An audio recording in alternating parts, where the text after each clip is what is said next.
Assalamualaikum warahmatullahi wabarakatuh. Terima kasih kepada Bapak Dr. Sudarman SPD MPD selaku dosen pengampu mata kuliah pendidikan dan pelatihan. Baik, pada kesempatan kali ini saya akan mempresentasikan hasil kerja tugas saya mengenai analisis kinerja. Sebelum masuk ke materi selanjutnya, perkenalkan nama saya Lisnawati dengan NIM 1911 016 017. Mahasiswa Peminatan Promosi Kesehatan Fakultas Kesehatan Masyarakat Universitas Mula Warman. Berikut merupakan topik pembahasan pada kesempatan kali ini.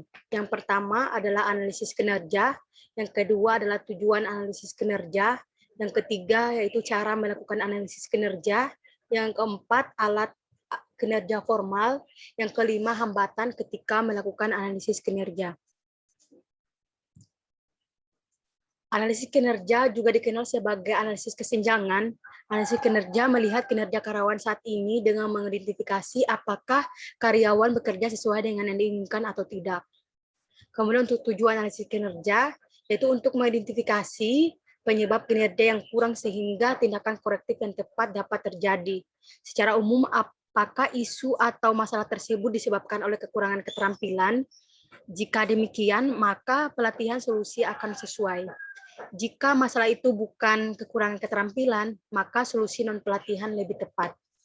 Misalnya, seorang karyawan tahu bagaimana melakukan tugas dengan benar dan memilih untuk tidak melakukan tugas.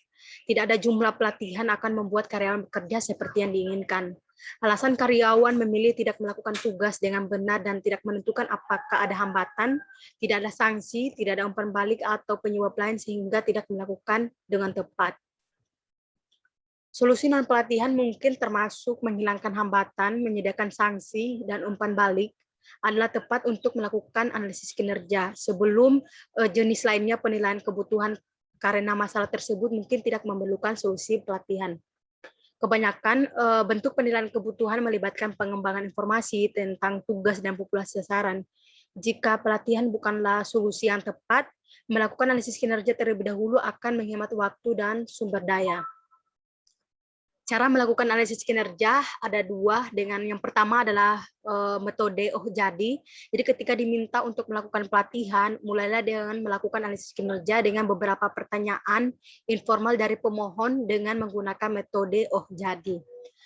Berikut merupakan pertanyaan-pertanyaan dari pemohon yang menggunakan metode Oh Jadi.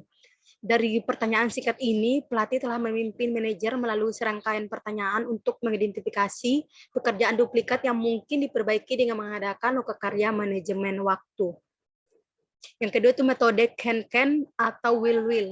Tidak bisa atau tidak mau merupakan metode informal kedua dalam melakukan petunjukan analisis untuk mengidentifikasi apakah kinerja karyawan yang kurang baik disebabkan oleh kurangnya keterampilan, sikap tidak mau, kurangnya sumber daya yang tepat, tidak cukup waktu, atau masalah lainnya menyelesaikan untuk menghalangi penyelesaian tugas.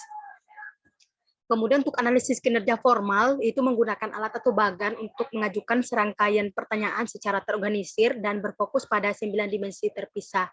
Alat analisis kinerja adalah mengatur pertanyaan dalam matris 9 sel yang menggunakan atau menunjukkan 3 tipe dasar hambatan untuk tampil sesuai dengan keinginan, yaitu fisik, emosional, dan intelektual.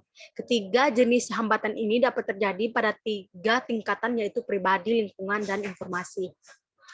Kemudian untuk hambatan ketika melakukan analisis kinerja, yaitu saat melakukan analisis kinerja, pelatih dapat mengalami masalah atau hambatan. Salah satu masalah bisa menjadi klien potensial yang ingin pelatih menempatkan pada acara pelatihan tanpa membuang waktu untuk melakukan analisis apapun. Kemudian masalah lain juga dapat berupa akses ke orang-orang yang memiliki informasi tentang kinerja masa lalu yang diinginkan. Bekerja dengan klien atau manajer, pelatih mendapatkan akses ke mereka, yaitu memiliki informasi tentang masalah kinerja yang dapat diandalkan bahwa manajemen mungkin tidak ingin melibatkan pelanggan eksternal dan sebuah proses analisis. Sekian, terima kasih dari saya. Mohon maaf jika banyak kekurangan. Assalamualaikum warahmatullahi wabarakatuh.